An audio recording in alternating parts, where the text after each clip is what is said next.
Good day, everybody. My name is Don Gray.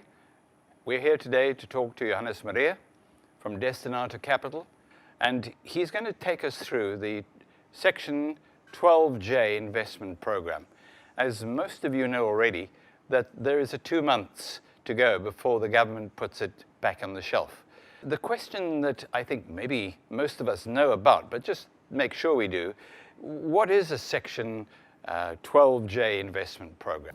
Okay, so it's something that was brought in by SARS in 2009 already, and it came off the back of similar incentives that was done in the UK, Canada and Australia that were very effective. And essentially it's an incentive to get a country's taxpayers to invest in its own economy, and in our case specifically the SME economy, because that's the one that creates the most jobs, yes, for example. Yeah. So in order to incentivize us as the taxpayers, they've given us a 100% tax break on these investments, which is extremely powerful. Very, very good. I think the best way to explain it is, let's assume I've got an individual taxpayer and he falls in the top tax bracket of 45%. If that taxpayer would invest R1 million into something stock standard that's not tax deductible, something like a call account or maybe a share portfolio on the JSE, on that million, he's still going to be paying 450,000 rands worth of tax. So it's essentially after tax money that he's investing. Whereas an investor that invests into a tax deductible vehicle, something like a Section 12J investment, he would get R1 million tax deduction, which would mean he would save 450,000 rand worth of taxes by taking a different avenue than the first investor. That's compelling, isn't it? Well, for me, definitely, yes. And for your clients? Yes, definitely so. Certainly for the man in the street, but we've got 2 months left. So there's a measure of urgency if someone wants to react, because after June, it's finished. Correct. So you run Destinata Capital. What sets you apart as Destinata Capital versus other venture capital companies? We've taken a view to make it more accessible to the average South African. Yeah. So typically what the Companies Act requires for an investment of this sort, it requires a minimum R1 million investment per pop, basically. And what we've done is we've registered ourselves as a public company, and that allows us to register prospectuses. Now, a prospectus is a document that goes through a whole process with the CIPC, and they check it and so on. And when the prospectus is registered, that removes the Companies Act requirement of R1 million minimum investment. So we can take investments down to, well, we can take investments down to R1 if we would so choose, but we take down to 100,000 rand. So you got me a bit concerned there a moment ago by saying, well, you know, it can be R1 million. But what about the fellows or the folks who can put in 100,000 rand? They can do this comfortably now, but they've got 2 months to do it. Yes, absolutely.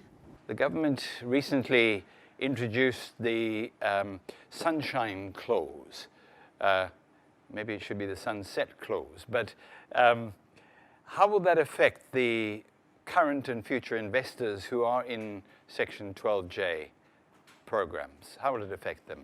So the sunset clause date is 30 June 2021, and that ties in with your comment as well that we essentially have 2 months left. Practically speaking, what the effect of that is, existing capital, so investors who've already taken part, it's got no effect on the legal side for them.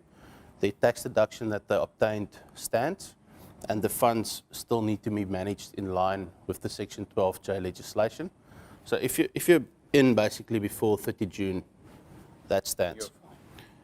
If you invest after 30 June 2021, what that would mean is that you can still invest, you're welcome to, but then it's essentially in a private equity firm because you're not going to get the tax deduction after that.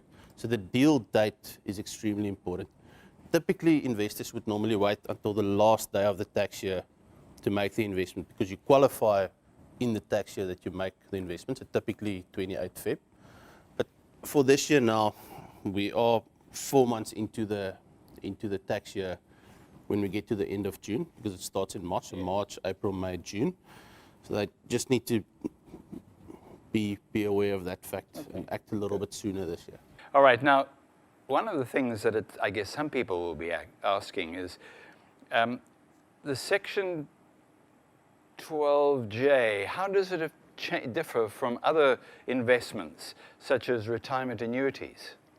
Yeah, that's actually a very good question to put it in perspective, because a retirement annuity, that's typically, you probably would know yourself, just before the end of the tax year, your financial advisor would normally ring you up and say, look, I think it's time to consider bumping up your retirement annuity contribution for the year, because it is also tax deductible.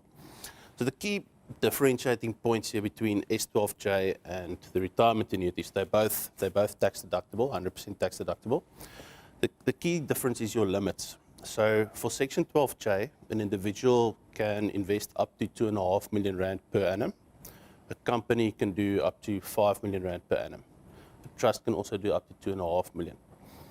Whereas with a retirement annuity, you're limited to 350,000 rand per annum. Or, if that's a lower number, 27.5% of your taxable income. So if your taxable income is something like 500,000 rand, for example, you would only be able to do an investment, or a tax-deductible investment in an area of about 112,000 rand. Okay. So your limits are much higher. That's the one big difference. And the second big difference is the investment time period. So typically, for S12J, you need to remain in for at least 5 years, whereas with the retirement annuity, you exit basically upon retirement only, so age 55. Just one question that comes to mind. Who can invest in this Section 12J program?